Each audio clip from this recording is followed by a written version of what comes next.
A debate has been brewing among you.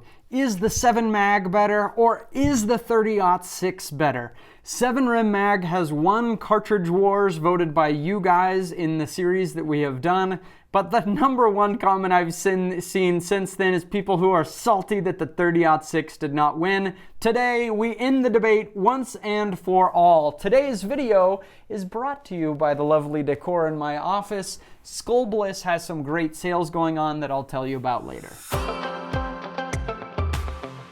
So point number one goes to the 7 mag. It has a bigger case capacity of 82 grains compared to 68 in the 30-06. That allows you to stack more powder in there.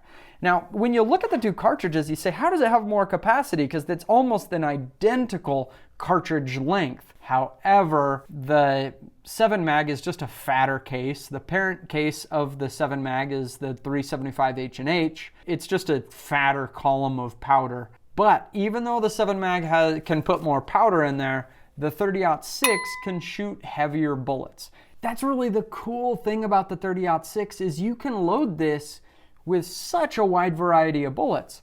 I mean, the 30-06, you can put a tiny little 110 grain bullet in there if you want to just shoot it really fast and you're on an antelope hunt or something like that. Or you can load this heavy with a 220 grain bullet and take it to hunt eland or something like that. That is an incredibly versatile cartridge. Now the 7 mag you can also load quite a bit different, but it's really going to go from 120 to 185 grains. You just won't see quite the broad range of bullets in general that you do from the 30-06, at least not in the factory loads. Another point goes to the 7 mag for energy. Let's go to the laptop here and look at some numbers. I knew I was going to get chewed up in comments no matter what I do about the ballistics because it really just depends how you load each one of these cartridges. So to try to make a fair comparison between them, I picked Hornady Precision Hunter, Federal Power Shock ammo, and Nosler Trophy Grade ammo. And I just saw what loadings they chose for both cartridges using the same bullet. So in Nosler's ammo, we see the 7 mag barely ekes out the 30-06 at the muzzle. But as you go out to distance, you see the 7 mag really retains a lot more of that energy. That's because of the BC, that sleekness of that bullet that we're going to talk about in a little bit. But the interesting thing is with all of these loads, including, I think the most interesting one is this Federal Power Shock for both. It's not a real hot load. It's a little bit mild, but the bullet weights are really similar here. And so I think it's a decent comparison between those two. And even so, the 7 mag just has more energy at every single distance there. But these numbers are so close. I think if you shot 1,000 animals in the same spot with a 30-06 and then a 7 mag, you would have the exact same number of those animals dead. I mean, those numbers are so close. The 30-06 has a little bit of a wider frontal diameter for killing. The 7 mag is a little bit faster for killing. Then let's take a look at wind deflection, where you see the 7 mag does have a measurable impact, and that's because generally the 7 mag is going to have higher BC bullets. That's a big deal if you're trying to use a gun to shoot longer range, not necessarily at game, but even just if you want to take that same rifle out and just go shoot some steel on a Saturday, you do have an edge in wind deflection on the 7 mag. Then we look at the trajectory of these bullets and we see the 7 mag just does not drop as much as the 30-06, and so we have to offer another point there. So really, as we look at just those raw ballistics, the 7 mag just wins every time, but just barely. It's because it's shooting about 150 feet per second faster. Next category, we look at recoil, because we say, okay, if the 7 mag's shooting faster, we have to have a punishment on the other side with recoil. I think, to be fair, we have to call this one a tie between the 7 mag and the 30-06. Because as we look at the recoil numbers, it really depends on which load we're talking about. In general, I would put the 30-06 like a quarter of a pound more recoil than the 7 mag, but it's so close that I think if you were to shoot one gun and then the next, there's no way you could tell which was the 7 mag and which was the 30-06.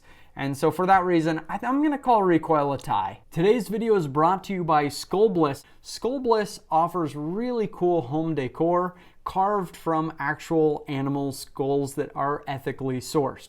So you can check out their website. They have ram skull, cow skull, buffalo skulls, longhorn skulls, and a variety of different finishes you can pick. I got one that's hand carved and it looks really cool. I love having it in the background of my videos. They also have cool finishes that are metallic, non-carved, or even a mosaic. They're running some big sales right now on the website, so check it out at skullbliss.com. I have a special link in the description. Plus, there's a code Backfire50 that'll give you $50 off until August 1st. So check it out at skullbliss.com. Their artisans are making some great stuff. But there's a very important category that we have neglected until now, and this one definitely goes to the 30-06, and that is the cost of ammunition. On average right now, a box of 30-06 is $47, and for the 7 mag, it's about $57. And so the 30-06 is cheaper to shoot for factory ammo. But this is the thing that's driving me crazy. I need to call up a couple ammo manufacturers and kind of weasel my way in and find some answers on some of these. I don't understand the pricing of ammunition. Because if you're a reloader and you're either reloading 7 mag or 30-06, the difference in components between them is about 9 cents per shot. You're just putting a little bit more powder in there, and that's really the difference. You know, you got to get the brass. There's a tiny bit more material in the 7 mag in that brass. The bullet, though, in the 30-06 is a little bit heavier. Like the actual components, I do not understand why the 7 mag costs about $9 more to shoot per box from factory ammunition. Because for reloaders, I mean, we're talking about a dime is the difference. And so for a box, we should be talking about $1 to $2 maximum in actual materials. They're both extremely popular cartridges, though, of course, the 30-06 is more popular. I just don't understand where we get these big price differences in cartridges sometimes when the difference in components is nearly nothing. I understand it if we're talking about a very niche cartridge that there's just less supply of, but the 7 mag, I mean, it's everywhere. And so that's one thing that just baffles me. We also have to give a point to the 30-06 for working better in a shorter barrel. More powder means it takes longer to burn that powder. And so a 7 mag, really using the formula that I kind of make for finding the right length of barrels, the 7 mag would be 25.25 inches, and the 30-06 can go down to 23.5 inches. And so in general, having a 2-inch shorter barrel, to me, is a big advantage since I shoot suppressed. In fact, that's maybe my biggest knock on the 7 mag right now is, now that we're in the age of everybody using some kind of muzzle device, I don't want those long barrels. And so that hurts the 7 mag for me.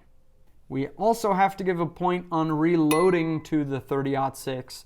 Not only are 30-06 components even more available than 7 mag, but also the 30-06 is probably a little bit better of a case to be working with. The issue there is the belt on the 7 mag.